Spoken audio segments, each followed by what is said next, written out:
اسلام بھی ہے، قرآن بھی ہے، محشر کا یہی سامان بھی ہے، یہ عدل بھی ہے، میزان بھی ہے، اللہ کی یہ برہان بھی ہے۔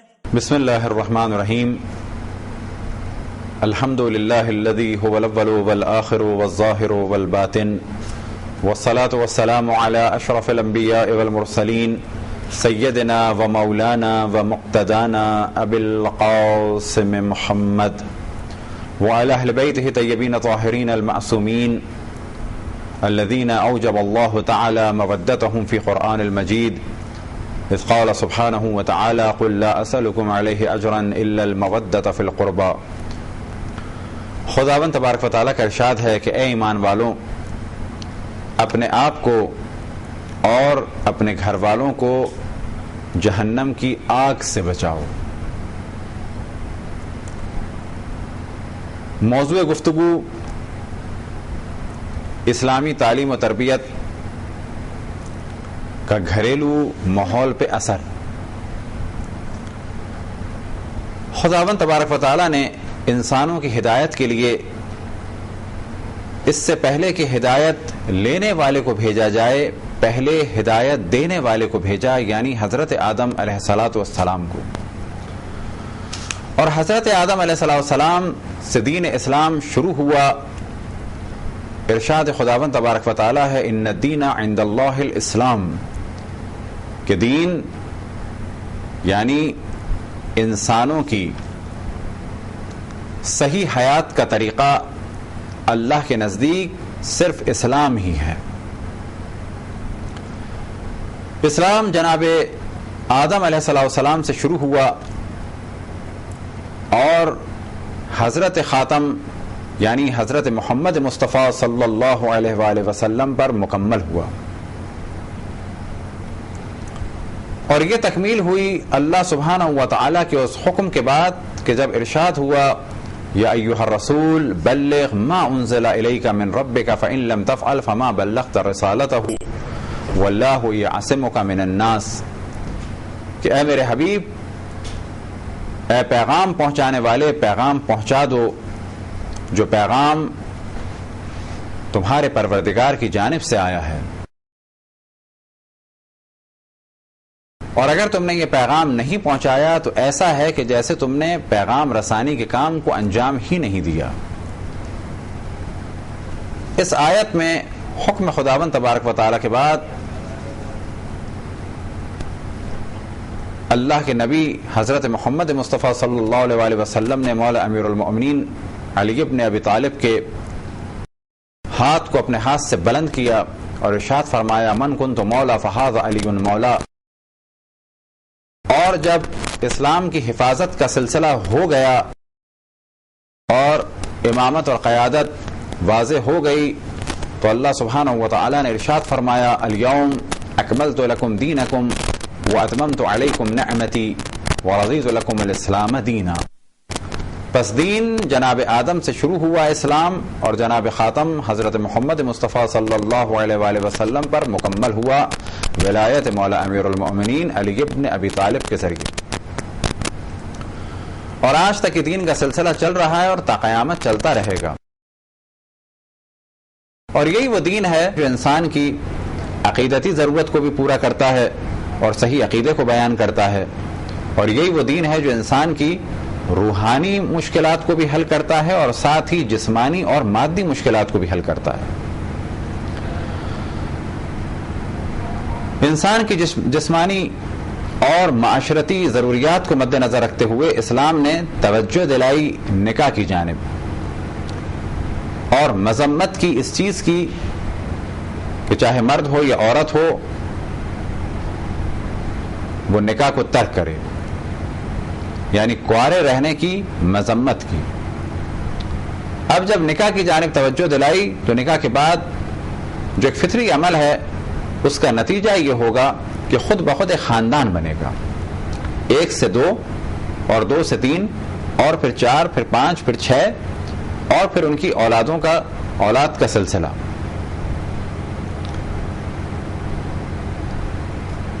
اب جب یہ خاندان بن گیا تو اسلام نے بہت زیادہ توجہ دی اس جانب کہ اس خاندان کو اللہ سبحانہ و تعالیٰ کے حکم کے مطابق چلانا چاہیے. لہذا اسلامی قوانین کا سلسلہ فقط نکاح کی حد تک نہیں بلکہ نکاح کے بعد ولادت کے احکام اور اس کے بعد بچوں کی تربیت اور اس کے بعد گھر کے بارے میں مختلف احکام، یہ سب کچھ اس لیے ہے تاکہ گھر کے ماحول کو بہتر سے بہتر بنایا جا سکے.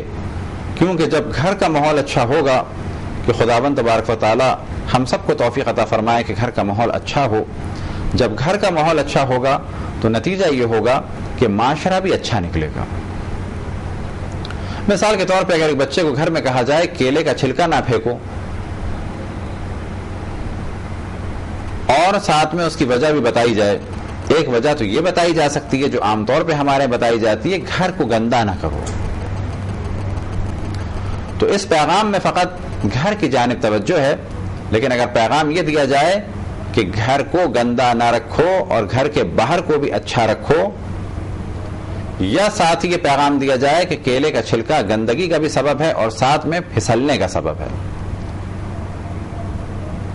اور پھر اس عمل کی مذمت کی جائے کہ کسی کے لیے بھی کوئی ایسا کام انجام دینا کہ کسی کو اس سے نقصان ہو، نہ گھر میں صحیح نہ گھر کے باہر صحیح، تو گھر کی تربیت کا نتیجہ یہ نکلے گا کہ وہ بچہ گھر کی صفائی و ستھرائی کو بھی مد نظر رکھے گا اور گھر سے باہر کے ماحول کو بھی صاف اور ستھرا رکھنے کی جانب توجہ دے گا. گھر میں بھی کسی شخص کے سلپ ہونے سے وہ ڈرے گا اور یہ سوچے گا کہیں میری وجہ سے کوئی پھسل نہ جائے، تو وہ باہر کے ماحول کے بارے میں بھی یہی سوچے گا کہیں میری وجہ سے کوئی سلپ نہ ہو جائے. تو معلوم یہ ہوا کہ گھر کا ماحول اگر صحیح ہو تو اس کا نتیجہ خواہ نہ خواہ انسان چاہے یا نہ چاہے بالآخر باہر کے ماحول پہ پڑتا ہے. اس کے برعکس اگر گھر میں کوئی گناہ ہوتا ہو تو اس کا نتیجہ بھی یہی ہوگا کہ یہ گھر کا گناہ سبب بنے گا کہ معاشرے میں گناہ ہوگا. مثال کے طور پہ گھر میں بے پردگی ہو تو اس کا نتیجہ اسی صورت میں نکلے گا کہ باہر بھی بے پردگی ہوگی. ممکن ہے کسی کے ذہن میں سوال آئے کہ گھر میں بے پردگی ہو سکتی ہے. ہاں بالکل گھر میں بے پردگی ہو سکتی ہے. اگر گھر میں رہتے ہوئے نامحرم کے سامنے آیا جائے تو یہی چیز سبب بنے گی کہ گھر سے باہر بھی وہ چیز بچوں کے لیے نارمل ہو جائے گی. یا کوئی اور گناہ اگر گھر میں بچہ کرتا ہوا دیکھے تو وہ گناہ باہر بھی ہوگا. تو معلوم یہ ہوا کہ گھر کی تربیت کا بہت اثر ہے، اور ایک اچھے گھر کو گھر بنانا، گھر واقعی گھر بنانا، یا بالفاظ دیگر ایک گھر کو جنت بنانے کے لیے بہت زیادہ ضرورت ہے اس امر کی کہ انسان اسلام کو سمجھے اور اسلامی تعلیمات کو جانے، اپنے اوپر اسلامی تعلیمات کو نافذ کرے اور ساتھ ہی اگلے مرحلے میں اپنے گھر والوں پر اسلامی نظام اور اسلامی تعلیمات کو نافذ کرے. اس میں شک نہیں کہ اچھی اولاد کی تربیت کے لیے فقط گھر کے ماحول کی بھی ضرورت نہیں بلکہ باہر کے ماحول کی بھی ضرورت ہے. بس ایک مسلمان کی ذمہ داری ہے کہ وہ گھر کے ماحول کی جانب بھی توجہ دے اور گھر سے باہر کے ماحول کی بھی جانب توجہ دے. اور توجہ دینے کے لیے جو قانون بنایا گیا ہے اللہ سبحانہ و تعالیٰ کی جانب سے وہ ہے امر بالمعروف اور نہی عن المنکر. کہ مذہب تشیع میں امر بالمعروف اور نہی عن المنکر کی جانب بہت توجہ دلائی گئی. لہذا ہمارے بچہ بچہ اس امر کی جانب اور اس حقیقت کی جانب توجہ رکھتا ہے کہ جب فروعات دین کو گنوایا جاتا ہے تو کہا جاتا ہے نماز روزہ، حج زکوٰۃ، خمس جہاد، امر بالمعروف و نہی عن المنکر، یعنی نیکی کی جانب دعوت دینا اور برائی سے روکنا. واقع کربلا کے واقع ہونے کا بھی جو ایک اہم ترین سبب ہے وہ یہی امر بالمعروف و نہی عن المنکر. لہٰذا جب امام حسین علیہ السلام مدینے سے نکلے تو اپنے بھائی جناب محمد حنفیہ کو اپنا وصیت نامہ دیا. اس وصیت نامے میں اپنے مدینے سے نکلنے کے سبب کی جانب توجہ دلائی. ارشاد فرماتے ہیں انی لم اخرج اشرا ولا بطرا ولا مفسدا ولا ظالما انما خرجت لطلب اصلاح في امه جد رسول الله اريد ان امر بالمعروف وانهى عن المنکر واسير بسيره جد رسول الله وابي علي بن ابي طالب. کہ میں اکڑ، تکبر، فساد یا ظلم کے لیے مدینے سے نہیں نکل رہا ہوں بلکہ میں صرف اور صرف اپنے جد رسول اللہ صلی اللہ علیہ وآلہ وسلم کی امت کی اصلاح چاہتا ہوں. میں چاہتا ہوں کہ امر بالمعروف کروں و نہیں عن المنکر کروں. میں چاہتا ہوں کہ اپنے جد رسول اللہ صلی اللہ علیہ وسلم کی سیرت پر چلوں اور اپنے والد علی ابن ابی طالب کی سیرت پر چلوں. تو معلوم یہ ہوا کہ امر بالمعروف اتنی اہم چیز ہے، نہیں علی المنکر اتنی اہم چیز ہے کہ امام حسین علیہ السلام نے اپنا سب کچھ قربان کر دیا امر بالمعروف اور نہیں عن المنکر کے لیے. بس گھر کے ماحول کو بدلنے کے لیے اور معاشرے کو بدلنے کے لیے جو ریڑھ کی ہڈی جیسی چیز ہے وہ ہے امر بالمعروف و نہیں عن المنکر. مثال دی جا سکتی ہے کہ آج ہم میں سے ہر شخص تقریباً یہ جانتا ہے اور بہت سختی سے عمل پیرا ہے چند چیزوں پر، جبکہ اور بھی بعض چیزیں ہیں کہ جن کی جانب ہماری توجہ نہیں. مثال کے طور پہ ہمارے یہاں ہر شخص جانتا ہے بے پردگی حرام ہے، چاہے شیعہ ہو چاہے سنی، ہر شخص جانتا ہے بے پردگی حرام ہے. لیکن اس کے باوجود بے پردگی کی وجہ کیا ہے کہ بے پردگی کی مذمت میں ہمارے یہاں گفتگو کم ہوتی ہے، یا یہ کہ بے پردگی کی قباحت کو کم بیان کیا گیا. لیکن اس کے برعکس ایک دوسرا حرام کہ الحمدللہ ہمارے یہاں لوگ اس سے بڑی شدت سے بچتے ہیں، وہ ہے سور کا گوشت کھانا. لیکن کیونکہ ہم نے سور کے گوشت کی بڑی شدت سے مذمت کی، تو یہی بے پردہ عورت اگر اس سے کہا جائے سور کا گوشت کھا لو تو نہیں کھائے گی، اور اگر وہ کھا لے اور بعد میں کہا جائے کہ تم نے کھا لیا ہے تو شاید اس کو الٹی ہو جائے گی. وجہ کیا ہے؟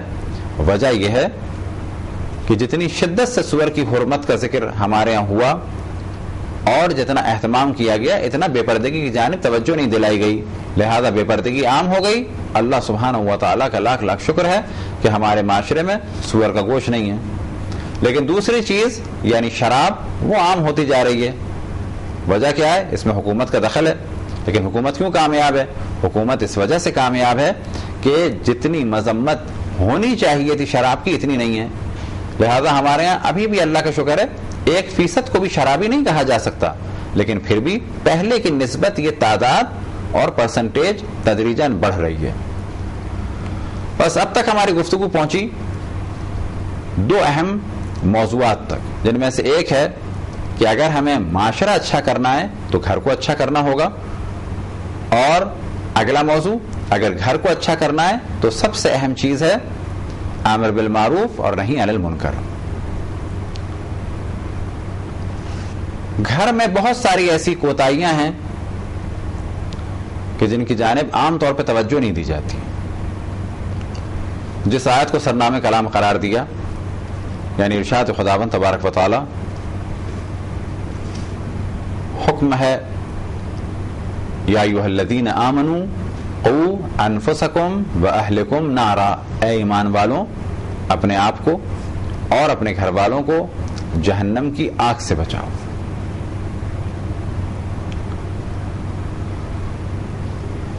اگر اس خطاب کو مد نظر رکھا جائے تو واضح سا احساس ہوتا ہے کہ سب سے پہلے مرحلے میں یہ ذمہ داری ہیڈ آف دی فیملی پر ہے. اس پر ہے کہ جس کا دعویٰ یہ ہے کہ یہ لوگ میرے گھر والے ہیں. سب سے زیادہ ذمہ داری اس پر ہے جو اس گھر کے امور کو سنبھالتا ہے. اس کے بالکل برعکس سب سے زیادہ عذاب اسے ہی ملے گا جو ہیڈ آف دی فیملی ہے، اور سب سے زیادہ سزا اسی کو ملے گی کہ جس کا سب سے زیادہ گھر کے اوپر اثر ہے. وہ کون لوگ ہیں؟ وہ ہیں ماں باپ اور پھر دادی دادا اور نانی نانا.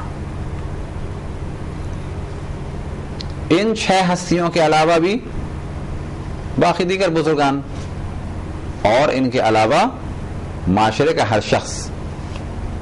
اور جیسا کہ ہم نے پہلے آپ کی خدمت میں عرض کی اور توجہ دلائی کہ امر بالمعروف و نہی عن المنکر ہمارے ہاں فروعات دین میں سے ہیں.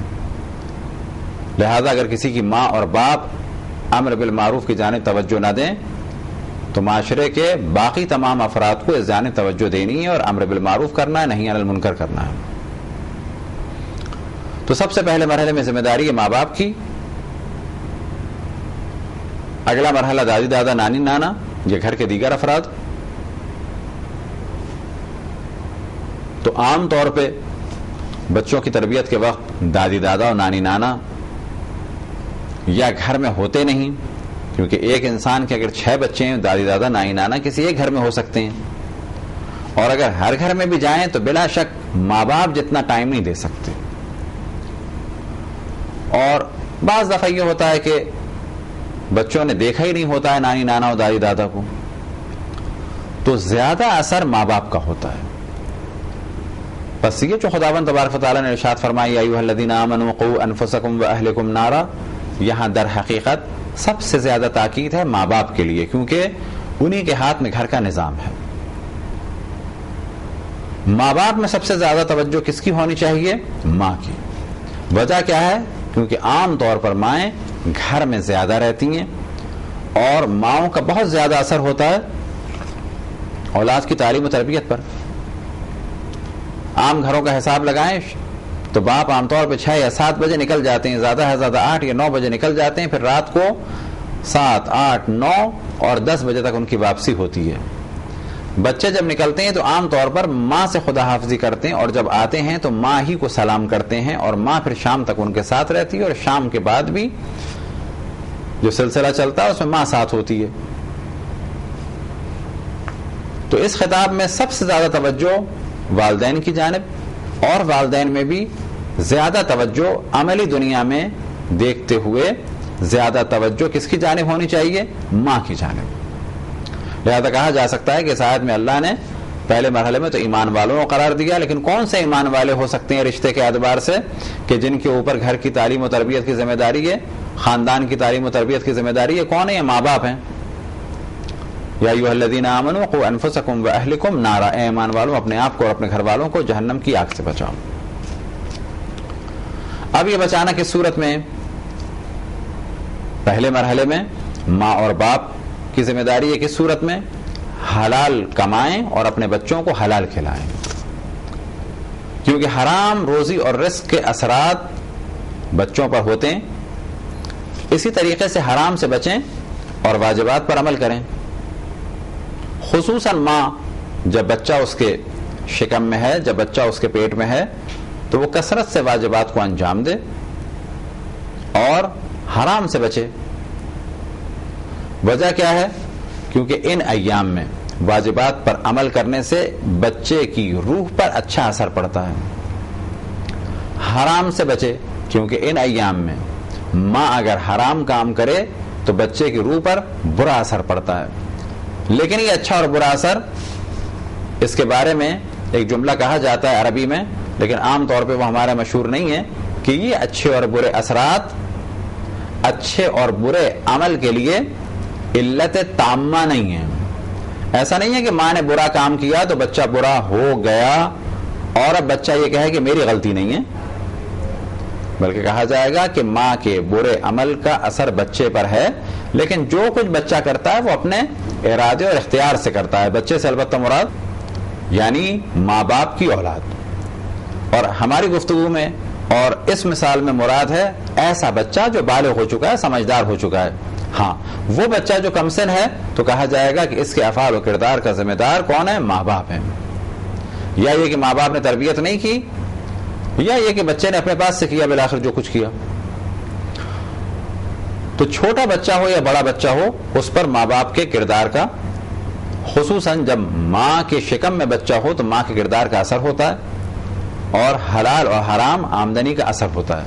لیکن پھر اس جانب توجہ دلائیں کہ اگر کوئی گناہ کر رہا ہے تو وہ یہ کہہ کے نہیں چھوٹ سکتا کیونکہ میرا باپ حرام کماتا تھا لہٰذا میں حرام کام کر رہا ہوں، اب میرے لیے کوئی گناہ نہیں ہونا چاہیے کیونکہ یہ میری ذمہ داری نہیں ہے، میرے باپ نے مجھے حرام کھلایا تھا، اس کا نتیجہ ہے. کہا جائے گا ہاں حرام کی تاثیر یہی ہے کہ انسان گناہ کی جانب جائے، لیکن یہ علت تامہ نہیں ہے. علت تامہ سے کیا مراد؟ ایسا نہیں ہے کہ جب بھی کوئی حرام کھائے گا تو 100% شیور یہی نتیجہ نکلے گا کہ وہ حرام کام کرے گا، بلکہ ہاں حرام کی جانب رجحان ہوگا. بالکل ایسے ہی اگر ماں باپ نیک ہیں تو قطعاً یہ معنی نہیں ہے کہ بچے نیک ہی نکلیں گے کیونکہ ماں باپ نیک ہیں، بلکہ کہا جائے گا نیک ماں باپ کی اولاد میں نیکی کے زیادہ اثرات پائے جاتے ہیں اور اس کے لیے نیک بننا زیادہ آسان ہے. اسی طرح سے برے والدین، بد کردار والدین کی اولاد کے لیے برا بننا آسان تر ہے. اور پھر اس جانب توجہ دلائیں کہ یہ نیکیاں اور یہ برائیاں علت تامہ نہیں ہیں. دوبارہ توجہ دلانے کی ضرورت کیوں محسوس ہوتی ہے؟ کیونکہ بعض دفعہ بعض جوان یہ کہتے ہیں کہ ہماری غلطی نہیں، ہمارے ماں باپ صحیح نہیں تھے. تو کہا جائے گا کہ آپ کے ماں باپ صحیح نہیں تھے، صحیح اس کے برے اثرات پڑے، لیکن اب آپ میں عقل و شعور ہے. اب آپ کو اپنے واجبات پر عمل کرنا اور حرام سے بچنا ہے. کیونکہ آپ کے ماں باپ صحیح نہیں تھے، اگر آپ واجبات پر عمل کریں گے اور حرام سے بچیں گے تو آپ کو زیادہ ثواب ملے گا. کیوں؟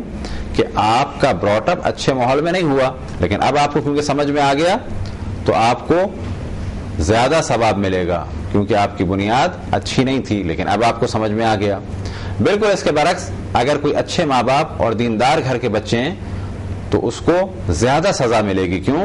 کہ ان کے لیے دیندار بننا زیادہ آسان تھا، ان کے لیے دین کا کام کرنا زیادہ آسان تھا. اب اگر انہوں نے بے دینی کی تو کہا جائے گا کہ تم لوگوں کے لیے دیندار رہنا زیادہ آسان تھا، تم لوگوں نے بے دینی کی، ان کے لیے بلا شک سزا زیادہ ہوگی. تو حقیقت یہ ہے گھر چلانے کے لیے اور ایک اچھے ماحول کے لیے، چاہے وہ گھر کا ماحول ہو چاہے وہ معاشرے کا ماحول ہو، اس میں دین کی بڑی ضرورت ہے. ہمارے معاشرے میں عام طور پہ دین کو فقط اس نگاہ سے دیکھا جاتا ہے کہ دین جمعے کی نماز. دین کیا چیز ہے؟ صرف پردہ ہے اور داڑھی ہے. گو کہ پردہ اور داڑھی کو جمعے کی نماز اہم ترین چیزیں ہیں، گو کہ نماز اہم ترین چیز ہے. الصلاۃ عمود الدین، ان قبلت قبل ما سواہ ردت رد ما سواہ، کہ نماز دین کا ستون ہے. اگر یہ قبول ہوئی تو باقی اعمال قبول ہوں گے، اور اگر یہ رد ہو گئی تو باقی اعمال رد ہو جائیں گے. لیکن دین کو فقط یہ نہ سمجھا جائے، بلکہ دین کیا چیز ہے؟ دین اصول دین، فروع دین اور اخلاقیات پر مشتمل ہے. دین کے تین اہم شعبے ہیں، ایک کا تعلق ہے نظریات سے اصول دین، ایک کا تعلق ہے اعمال سے فروع دین، اور ایک کا تعلق ہے روحانی اور اخلاقی تربیت سے، وہ ہے موضوع اخلاق. تو اچھے گھر کے ماحول کے لیے ان چیزوں کی جانب توجہ دینا ضروری ہے. پہلا مرحلہ جو ہم نے پہلے عرض کیا کہ حلال لقمہ حلال، یعنی حلال کھانا. یہ حلال کھانا کون سا؟ کیونکہ حلال کھانے بھی بعض دفعہ حرام ہو سکتے ہیں. یعنی بے نفس ہی حلال تھا، مثال کے طور پہ گوشت تھا گائے کا یا بکرے کا اور صحیح ذبح کیا گیا، پاک طریقے سے پکایا گیا، پھر بھی حرام ہے. وجہ کیا ہے؟ رشوت کے پیسوں کا ہے. وجہ کیا ہے؟ چوری کے پیسوں کا ہے. تو جب بھی کہا جائے حرام غذا تو اس سے مراد سور کا گوشت، شراب نہیں ہے. بعض دفعہ حرام غذا ایسی ہے کہ جو بالنفس ہی نجس العین ہے، مثال کے طور پہ شراب یا سور کا گوشت یا کتے سے نجس شدہ کتا. بعض دفعہ ایسی چیزیں ہیں کہ جو خود نجس نہیں ہے بلکہ نجس ہو گئیں، مثال کے طور پہ پاک سبزی تھی لیکن کتے کی وجہ سے نجس ہو گئی، یا پاک سبزی تھی سور کی وجہ سے نجس ہو گئی. کہا جائے گا کہ یہ بھی حرام ہے، گو کہ نجس العین نہیں ہے. اسی طرح سے کچھ چیزیں پاک ہوتی ہیں لیکن شرائط پہ عمل نہ کرنے کی وجہ سے نجس ہو جاتی ہیں. جیسے بکرے کو اگر صحیح شرائط سے ذبح کیا جائے تو وہ حلال ہے اور پاک ہے، لیکن اگر صحیح شرائط سے ذبح نہ کیا جائے، مثال کے طور پہ جان بوجھ کے قبلے سے ہٹایا جائے یا اللہ سبحانہ و تعالیٰ کا نام نہ لیا جائے یا مسلمان ذبح نہ کرے، تو کیا ہوگا؟ ایسا جانور گو کہ حلال گوشت تھا لیکن جب شرائط کے ساتھ ذبح نہیں ہوا تو یہ نجس ہو گیا. اسی طرح سے بعض چیزیں بعد میں نجس ہو جاتی ہیں، جیسے ہم نے سبزی کی مثال دی، دال کی مثال دی، تو یہ تو ہو گئی نجاست ظاہری. اور بعض چیزیں پاک ہیں، پاکیزہ ہیں، کسی قسم کی کوئی نجاست نہیں ہے، فرض کریں دال یا چاول یا سبزی، لیکن کہا جائے گا کہ یہ بھی حرام غذائیں. وجہ کیا ہے؟ جو پہلے ہم نے توجہ دلائی، چوری کا ہے، حرام کا ہے، قبضے کا ہے، غصبی ہے. یہ وہ مال ہے کہ دال پاک ہے لیکن اثرات برے ہیں. تو پہلے مرحلے میں گھر کے ماحول کو اچھے بنانے کے لیے جو باپ کی ذمہ داری ہے وہ یہ کہ اپنے بچوں کو لقمہ حلال کھلائے، اور یہ جان لے کہ اگر ان کو حرام کھلایا تو یہ تو کھا لیں گے، ان کو تو شاید علم بھی نہ ہو کہ ہمارا باپ حرام لے کے آ رہا ہے، لیکن کھانا یہ کھائیں گے، بعد میں عذاب قبر آپ کو ہوگا. کیوں؟ کہ یہ کام آپ نے انجام دیا. ہاں بالغ ہو کے اگر وہ بھی یہی کام کریں گے تو یہ بھی عذاب میں مبتلا ہوں گے. تو یہ تو ہو گیا پہلا مرحلہ. دوسرا مرحلہ جو دونوں ماں باپ کی ذمہ داری ہے واجبات پر عمل کرنا اور حرام سے بچنا. مثال کے طور پہ دروازے پہ کوئی آتا ہے تو ایک مشہور لطیفہ ہے کہ بچہ دروازے پہ آیا، کوئی شخص دروازے پہ آیا تو بچے نے آ کے پوچھا کون، تو انہوں نے کہا کہ ابو ہیں. وہ اندر گیا اور آنے کے بعد کہا کہ ابو کہہ رہے ہیں کہہ دو کہ میں نہیں ہوں. تو معلوم یہ ہوا کہ حرام کام کرنے کی تلقین باپ کر رہا ہے. کون سا حرام کام؟ جھوٹ بولنے کا. کون سی معصیت؟ کذب. اللہ سبحانہ و تعالیٰ کی مخالفت کا درس کون دے رہا ہے؟ باپ دے رہا ہے. یہ کون درس دے رہا ہے؟ ماں درس دے رہی ہے. یا رشتہ داروں کے ساتھ بدتمیزی کا، دادی کے ساتھ بدتمیزی یا پھوپھی کے ساتھ بدتمیزی کا درس کون دے رہا ہے؟ ماں دے رہی ہے. یا اس کے برعکس ماں کے رشتہ داروں کے ساتھ بدتمیزی کا درس کون دے رہا ہے؟ باپ دے رہا ہے. تو معلوم یہ ہوا کہ گھر کے ماحول کو خراب کرنے والے اور بچوں کو حرام میں لگانے والے کوئی غیر نہیں ہیں بلکہ خود اپنے گھر والے ہیں، یا ماں یا باپ یا اور عزیز و رشتہ دار. اسی طرح سے بعض دفعہ ماں باپ بچوں کی خواہشات کے لیے قربانیاں دیتے ہیں. مثال کے طور پہ بچوں کی خواہشات کو پورا کرنے کے لیے ٹی وی لے لیا، پھر بچوں کی خواہش اور زیادہ ہوئی تو بڑا سا LCD اسکرین لے لیا. اب ماں باپ خوش ہیں کہ بچے خوش ہیں. بچے کیوں خوش ہیں؟ فلمیں دیکھ رہے ہیں، رقص و موسیقی دیکھ رہے ہیں اور اس کو حرام میں استعمال کر رہے ہیں. لیکن ماں باپ کیا سوچ رہے ہیں کہ ہم نے اپنے بچوں کی خدمت کی، ہم نے اپنے بچوں کو خوش رکھا. کہا جائے گا یہ جو آپ نے پیسہ خرچ کیا یہ حرام میں پیسہ خرچ کیا، اس کا حساب ہوگا. اور یہ جو آپ نے بچوں کو چیز لا کے دی یہ ایک گناہ کی چیز لا کے دی، اس کا حساب آپ کا بھی ہوگا اور جو بچہ اس کو سنے گا اور استعمال کرے گا اس کا بھی حساب ہوگا.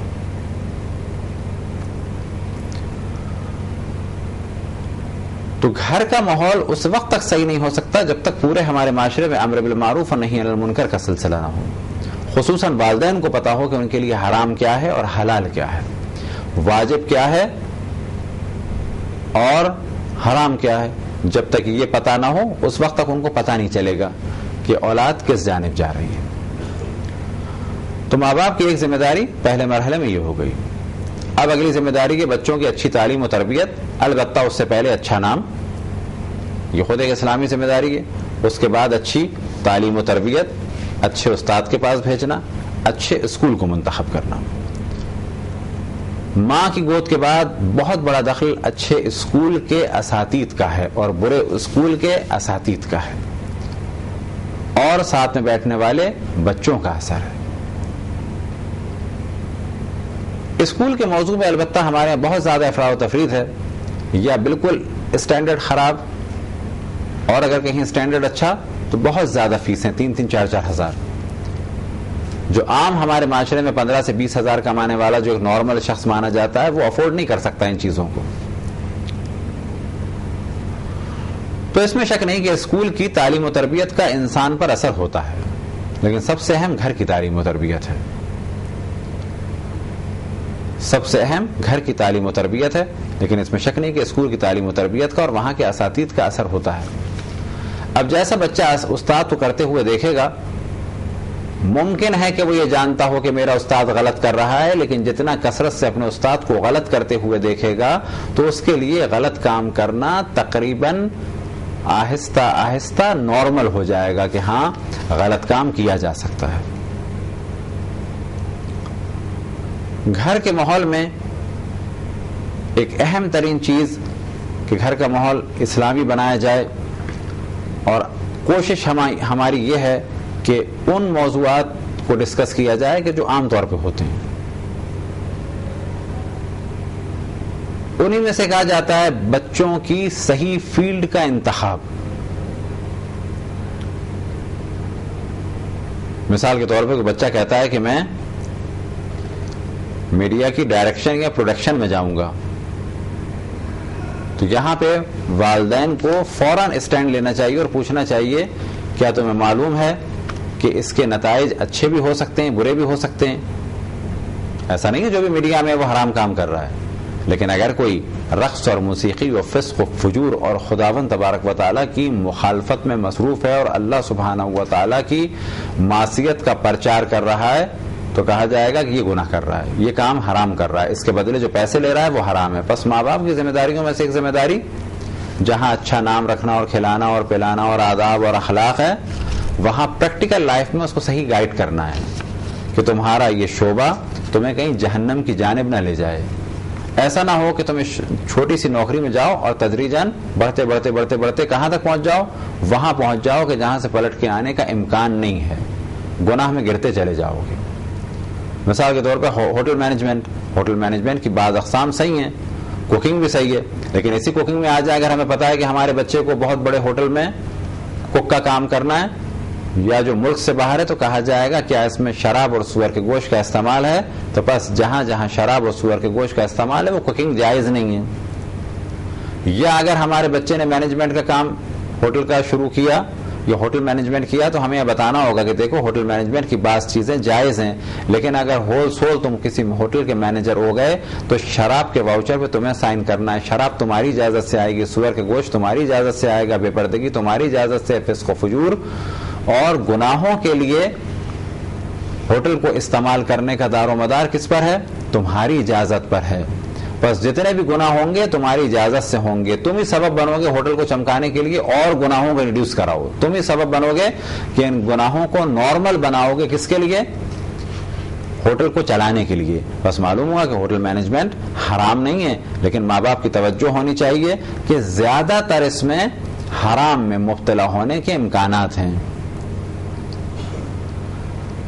ماں باپ ہی کی ذمہ داریوں میں سے ایک اہم ذمہ داری کہ جس کے ذریعے سے گھر بنتا ہے اور گھر جنت بنتی ہے, اور اس کے بغیر گھر صحیح نہیں ہو سکتا, اور پھر یہ بھی توجہ رہے کہ گھر صحیح ہوگا تو معاشرہ بھی صحیح ہوگا. تو ماں باپ کی ذمہ داریاں بعض بہت زیادہ ڈسکس ہو چکی ہیں, لہذا اس پہ ہم نے بہت زیادہ توجہ نہیں دی اور فقط ضمناً ذکر کیا. مثال کے طور پہ بچوں کا اچھا نام, بچوں کے لیے اچھا ماحول, بچوں کے لیے اچھا اسکول, اس جانب ہم نے توجہ دی, نام کی جانب بہت توجہ نہیں دی, ضمناً ذکر کر دیا. اسی طرح سے صفائی و ستھرائی کا خیال, یہ بھی ایک ذمہ داری ہے اور اس میں توجہ دینی چاہیے, اور اسلام نے بہت زیادہ توجہ دی. لیکن اصل موضوع ہے ہمارا کہ جس کے ذریعے سے ماحول اچھا ہو اور معاشرہ اچھا ہو. تو انہی ذمہ داریوں میں سے ایک ذمہ داری والدین کی ہے بچوں کی شادیاں صحیح جگہ پر اور صحیح عمر میں. تو بعض دفعہ تو یہ کہا جاتا ہے کہ بچوں کی شادیاں, خصوصاً بچیوں کی شادیوں کا اختیار تو ماں باپ کو نہیں ہے کہ بالآخر کب کریں اور کیسے کریں. جب رشتے آئیں گے تو کریں گے, اور رشتے جب مناسب ہوں گے میچنگ کے حساب سے تو کریں گے. تو ایک اہم موضوع کہ جس کی جانب توجہ دلانا ضروری ہے, اور اللہ سبحانہ و تعالیٰ کے حکم میں اس موضوع کی جانب بھی توجہ ہے ضمناً, کیونکہ جب اللہ سبحانہ و تعالیٰ نے حکم دیا یا ایھا الذین آمنوا قوا انفسکم واہلکم نارا, ایمان والوں اپنے آپ کو اور اپنے گھر والوں کو جہنم کی آگ سے بچاؤ, تو جہنم کی آگ سے بچنے کے لیے ایک اور جو اہم چیز ہے خصوصاً گھر والوں اور بچوں کے لیے, وہ کیا چیز ہے, شادیاں آسان, سستی اور وقت پر اور مناسب جگہ پر. تو وہ ایک پرابلم اپنی جگہ کہ بچیوں کی شادیوں کا ظاہر امکان ہمارے ہاتھ میں نہیں ہے کہ ہم اسے کر سکیں اور ہم جس سے چاہیں کریں. خداوند تبارک و تعالیٰ تمام ماں باپ کی ان پریشانیوں کو دور فرمائے. البتہ اس میں بھی بہت بڑا دخل معاشرے کا ہے, اور یہاں بھی خود گھر سے یہ پرابلم سولو ہوگا. مثال کے طور پہ اگر انسان اپنے بیٹے کی شادی کرتا ہے اور چاہتا یہ ہے کہ بیٹیوں کی شادی آسان ہو, تو بالآخر وہ ایسا کلچر بنائے کہ جہیز نہ مانگے, اور اگر مل بھی رہا ہو تو حد الامکان منع کرے. لیکن اگر کوئی دیتا ہے احترام کے ساتھ بغیر کسی مشکل کے, تو وہ اپنی بیٹی کو دے رہا ہے, لینے میں حرج نہیں, لیکن حد الامکان کوشش کی جائے کہ نہ لیا جائے, یا یہ کہ کم سے کم منع کیا جائے اور بتایا جائے کہ ہمیں ضرورت نہیں. اور اگر ضرورت ہے بھی, فرض کریں ایک میاں اور بیوی کو نئی زندگی گزارنے کے لیے, تو جو وہ دے دیں اور جو آپ دے دیں, کس لیے, تاکہ لڑکی اور لڑکا اچھی زندگی گزار سکیں. کچھ مدد لڑکے والوں کی ہو, کچھ مدد لڑکی والوں کی ہو. اگر ایک اچھی زندگی گزارنے کے لیے معاونت ہے تو اسلام کی نگاہ میں یہ معاونت اچھی چیز ہے. لیکن اگر اس کو فقط کلچر بنا لیا جائے کہ 150 جوڑے یا 200 جوڑے, یا ضرورت نہ بھی ہو تو فضول چیزیں, تو کہا جائے گا یہ غیر ضروری چیز ہے. اور پھر ہم عرض کریں کہ حد الامکان لڑکے والوں کو اگر یہ پرابلم سولو کرنا ہے کہ معاشرے سے یہ مشکل ختم ہو جائے, لڑکیوں کا پرابلم سولو ہو جائے, تو انہیں یہ پرابلم کب سالو کرنا ہے؟ نہ اس وقت کہ جب ان کی بیٹیوں کی شادی ہے، بلکہ ان کو یہ پرابلم سالو کرنا ہے جب خود ان کے بیٹوں کی شادی ہے۔ آیا یہ پرابلم فوراً سالو ہوگا؟ کہا جائے گا فوراً نہیں سالو ہوگا۔ آج ہم یہ ماحول بنانا شروع کریں گے، 10 یا 20 یا 30 سال کے بعد پرابلم سالو ہوگا۔ اب اگر کوئی کہے کہ ہماری تو بیٹیوں کی شادی ہو گئی ہے، تو اگر اس کو دینی کام کرنا ہے، اگر اس کو معاشرہ اچھا بنانا ہے، اگر اسے کوئی اچھی سنت دنیا میں اچھا کلچر چھوڑ کے جانا ہے، تو وہ یہی کہے کہ صحیح ہے میری بیٹیاں نہیں ہیں یا بیٹیوں کی شادی ہو گئی ہے، لیکن میں یہ چاہتا ہوں کہ جہیز والے مسئلے کی لعنت ختم ہو جائے، جہیز مانگنے کی لعنت ختم ہو جائے، جہیز نہ لانے کی وجہ سے لڑکیوں پر جو ظلم ہے، جو طعنے ہیں، وہ لعنت ختم ہو جائے۔ یہ کلچر ہمیں اور آپ کو بنانا ہوگا۔ لیکن اس وقت موضوع یہ کہ ماں باپ کی ذمہ داریوں میں سے ایک ذمہ داری یہ ہے کہ وہ اپنے بچوں کی شادیوں کے لیے اچھے گھر منتخب کریں۔ بے شک اس میں پڑھائی لکھائی یا مال کو بھی دیکھا جائے، کوئی مذائقہ نہیں ہے۔ ایک چیز ہمارے یہاں جو غلط طریقے سے مشہور ہو گئی ہے وہ یہ کہ خوبصورتی نہ دیکھا جائے یا مال نہ دیکھا جائے، ایسا نہیں۔ مذمت اس چیز کی ہے کہ انسان کردار کو اور اخلاق کو اور خاندان کو اور تعلیم و تربیت کو بھول جائے، فقط مال دیکھے۔ فقط مال دیکھنا مذمت ہے۔ کردار کو اور اخلاق کو اور تعلیم اور تربیت اور خاندان کو بھول جائے، فقط شکل و صورت پر فدا ہو جائے کہ یہ لڑکی اچھی صورت کی ہے، میں شادی کروں گا، اس کی مذمت ہے۔ لیکن اگر ایک لڑکی پڑھی لکھی بھی ہے، صورت شکل کی بھی اچھی اور دیندار بھی ہے، تو کیا برائی ہے ایسی لڑکی سے شادی کرنا جبکہ اس کی صورت پسند ہے؟ کہا جائے گا ہاں آپ کو صورت پسند ہے، ساتھ میں اس کا خاندان بھی اچھا ہے اور تعلیم و تربیت بھی اس کی اچھی ہے، دیندار ہے۔ آپ کو صورت پسند تھی اس وجہ سے آپ نے کی، لیکن یہ کوالٹیز بھی موجود تھی تو کوئی برائی نہیں ہے۔ لیکن آپ کو فقط صورت پسند آئی اور باقی تمام کوالٹیز کو آپ نے فراموش کر دیا، یہ مذمت ہے۔ فقط خاندان کا مال اچھا لگا، باقی ہر چیز کو آپ نے فراموش کر دیا، یہ مذمت ہے۔ لیکن اگر کہیں پر ہر چیز مل جائے تو بہت اچھا ہے، لیکن عام طور پہ ایسا ہو نہیں پاتا۔ لہذا آئیڈیل کو ڈھونڈنے کے لیے اپنی عمر کو انسان ضائع نہ کرے۔ جو اس کا اسٹینڈرڈ ہے، جو اس کی حیثیت ہے، جیسا وہ خود ہے، اسی معیار کا، اسی حد تک جو اس کے معاشرے میں مل رہا ہو اس کو دیکھے، خواب و خیال کی زندگی میں اپنے آپ کو برباد نہ کرے۔ لیکن ماں باپ کی ایک اہم ذمہ داری کیا ہے کہ وہ خاندان، وہ لڑکی یا وہ لڑکا، یعنی کہ بیٹی کی شادی کر رہے ہیں تو ہونے والا داماد، اور اگر بیٹے کی شادی کر رہے ہیں تو ہونے والی بہو دیندار ہو، اچھی سیرت کی مالک ہو، اچھے کردار کی مالک ہو۔ ممکن ہے کوئی کہے کہ ہم نے بہو کا انتخاب کیا تھا، وہ بڑی دیندار تھی، بڑی اچھی تھی، یا داماد بڑا دیندار اور بڑا اچھا اور بااخلاق تھا اور نمازی تھا، بعد میں پتہ چلا کہ بہت زیادہ جو ہے وہ فتنے اور فساد کو پھیلانے والا ہے، بہت زیادہ ظالم ہے، بہت زیادہ بد اخلاق ہے، تو کہا جائے گا کہ آپ کا کام تو صحیح تھا، لیکن جب یہ پرابلم ہو گیا تو ایک طرح کا دھوکہ ہو گیا آپ کے ساتھ۔ لیکن یہاں ہمارا موضوع کیا ہے کہ ہماری ذمہ داری ہے کہ اس موضوع کی جانب توجہ دیں، لیکن اس کے بعد بھی ممکن ہے دھوکہ ہو جائے، اور وہ دھوکہ کبھی بھی کسی کے ساتھ بھی کہیں بھی ہو سکتا ہے۔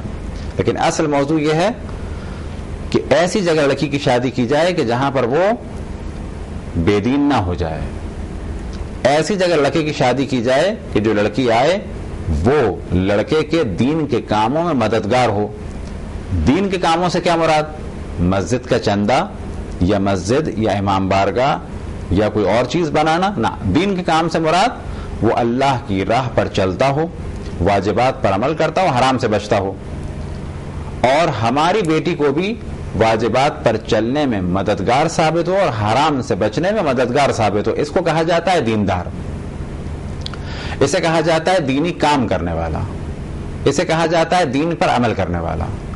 اسی طریقے سے ایسی لڑکی ہو جو خود دین پر چلے اور ہمارے بیٹے کو دین پر چلنے میں مددگار ثابت ہو۔ مثال کے طور پہ اگر رشوت کا زور ہے تو ایسی لڑکی ہو کہ جو یہ کہے کہ رشوت نہ لاؤ، حلال آمدنی میں قناعت کرو، جب تم واپس آ جاؤ گے تو میں بھی کام کروں گی رات کو، تمہاری ہمت تم بھی کرو، میں بھی دن میں کام کروں، کوئی گھر میں کام کریں، لیکن اگر مشکلات بھی ہوئیں تو حرام ہم نہیں کریں گے۔ اسے کہا جائے گا یہ عورت شوہر کے دین میں اس کی مددگار ہے۔ لیکن اگر ایسی عورت ہو کہ جہاں سے ہو لے کے آؤ، ہمیں صرف مال چاہیے، ہمیں صرف پیسہ چاہیے، اپنے اسٹینڈرڈ کو مینٹین کرنا ہے، تو کہا جائے گا کہ یہ عورت شوہر کی مددگار نہیں ہے دین خدا میں۔ مولا امیر المومنین علی بن ابی طالب علیہ السلام کا جب نکاح ہوا حضرت فاطمہ زہرا سلام اللہ علیہا سے، تو اگلے دن مولا امیر المومنین سے رسول اللہ صلی اللہ علیہ وسلم نے سوال کیا کہ تم نے فاطمہ کو کیسا پایا؟ تو آپ نے جواب دیا دین میں بہترین مددگار۔ بس معلوم ہوا کہ جو ایک بہترین صفت تھی جناب سیدہ کی مولا امیر المومنین کی نگاہ میں، وہ کہ حسن بھی تھا، جمال بھی تھا، دنیا اور آخرت کے درجات بھی تھے، رسول اللہ صلی اللہ علیہ وسلم کی وہ صاحبزادی بھی تھی، لیکن سب سے اہم موضوع جو مولا امیر المومنین کی نگاہ میں اہم تھا اور جس نے مولا امیر المومنین کی توجہ کو اپنی جانب مبذول کرایا، وہ کون سا موضوع تھا؟ وہ موضوع یہ تھا کہ مولا امیر المومنین نے فرمایا کہ فاطمہ دین میں بہترین مددگار ہے۔ اگر یہی سوال جناب سیدہ سے کیا جاتا تو وہ بھی یہی فرماتی ہیں کہ علی ابن ابی طالب دین میں بہترین مددگار ہیں۔ اس نشست میں ہم نے چند ان چیزوں کی جانب توجہ دلائی کہ جن کی عام طور پر معاشرے کو بنانے، خصوصاً گھر کو بنانے کی، معاشرے کو بنانے اور خصوصاً گھر کو بنانے میں اہم پارٹ پلے کر سکتی ہوں۔ خداوند تبارک و تعالیٰ سے دعا ہے کہ بحق محمد وآل محمد ہمیں اپنے رسول، اپنی حجتوں، خصوصاً امام زمان علیہ السلام کی معرفت اور اطاعت کی توفیق عطا فرمائے۔ ہم سب کو توفیق عطا فرمائے کہ اپنے آپ کو جہنم کی آگ سے بچا سکیں اور اپنی آل اور اولاد کی جانب توجہ دلائیں کہ وہ بھی جہنم کی آگ سے بچیں، اور ہم خود اپنی اولاد کو جہنم کی آگ میں مبتلا نہ کریں۔ وہ کیسے ہوگا؟ وہ اس طریقے سے ہوگا کہ ہم اپنی اولاد کو گناہ سے بچائیں، اپنی اولاد کو معصیت سے بچائیں۔ خداوند تبارک و تعالیٰ سے دعا ہے کہ امام کے ظہور میں تعجیل فرما، ہم سب کو ان کے اصحاب اور انصار میں شامل فرما۔ ربنا تقبل منا انك انت السميع العليم ان الله وملائكته يصلون على النبي يا ايها الذين امنوا صلوا عليه وسلموا تسليما۔ اسلام بھی ہے، قرآن بھی ہے، محشر کا یہی سامان بھی ہے، یہ عدل بھی ہے، میزان بھی ہے، اللہ کی